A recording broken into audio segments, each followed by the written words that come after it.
Chair, I still request for the rules of the budget hearings. Gusto mo sagutin ko, ma'am? Yes, Madam. This is a hearing of the budget of 2025. Nasaan dito ang confidential funds? Yung tanong niya, Madam confidential Chair. funds. Nasaan dito? Honorable friends, Ang topic natin dito at ang pinasubmit ninyo sa amin is the budget proposal of 2025. Where in the budget proposal of 2025 is the item confidential funds. Sa in aid of legislation nga ninyo, nakalagay nga doon sa rules ninyo, diba? The discussion should be germane to the topic. The topic is the 2025 budget proposal. Now tell me. yes, you may proceed. I request that the chairperson of the Finance Committee preside over this hearing. You are a research person this Not- hearing, Madam President. I did Vice not move, President. ma'am. I requested.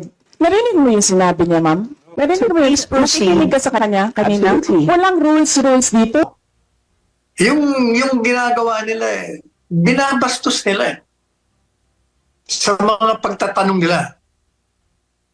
Unang-una, yung tinatanong nila tungkol sa confidential funds, as correctly pointed out by the former President Arroyo, yung tinatanong mo, 2 years earlier pa, at magiging relevant lang yon kung tatanungin mo, halimbawa this year, yung budget mo last year, merong gusto kaming itanong in relation sa ngayon.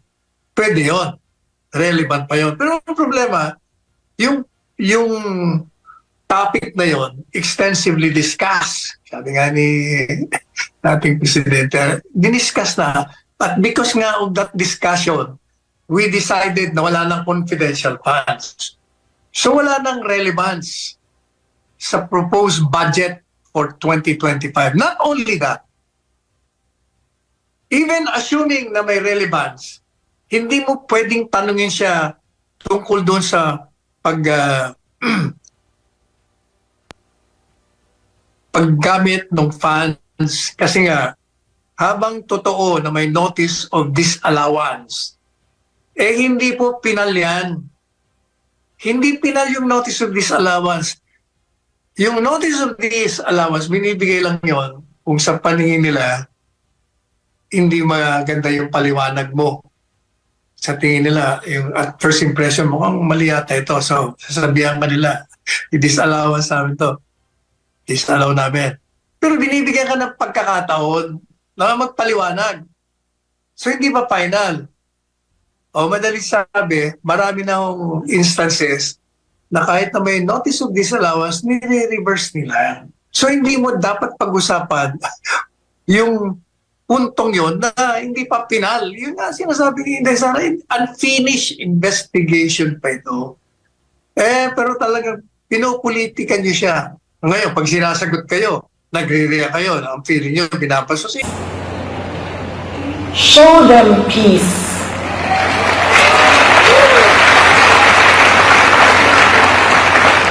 Make them understand that this is not about me and you.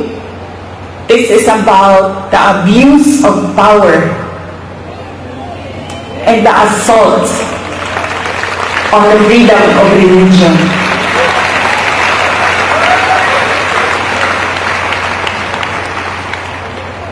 Violence, you have peace.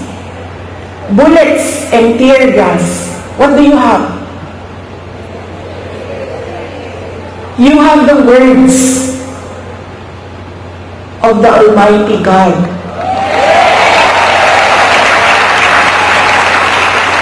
You have the Bible. Padalhan mo nila og bala, tirahan mo og tear gas. Preach to them the words of God.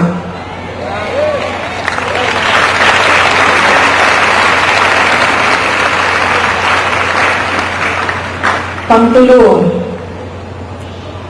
if they come from the evils of Satan, what do you have? You have the goodness of the Lord Jesus Christ.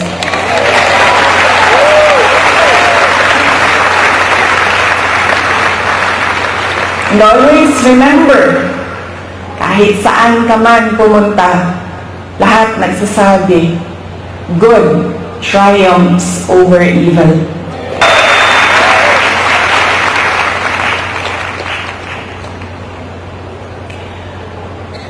Noong isang araw, kausap ko yung SMNI President.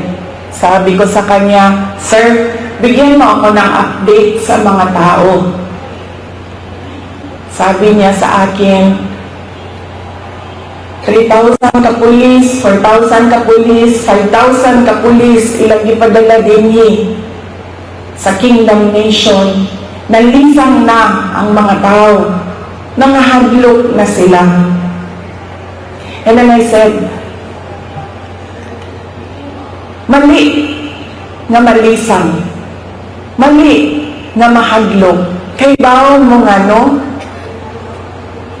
gipadalahan mo og 5,000 kapulis na inyong istoryahon, na inyong ipasabot, na unsa na ang atong nasod, asa na ang rule of law.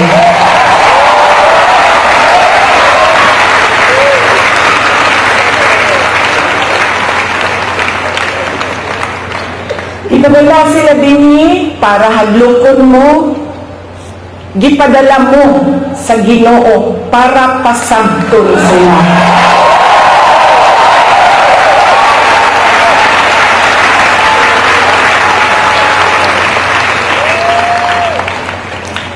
If they come from a place of violence, the Kingdom Nation is the expert on peace.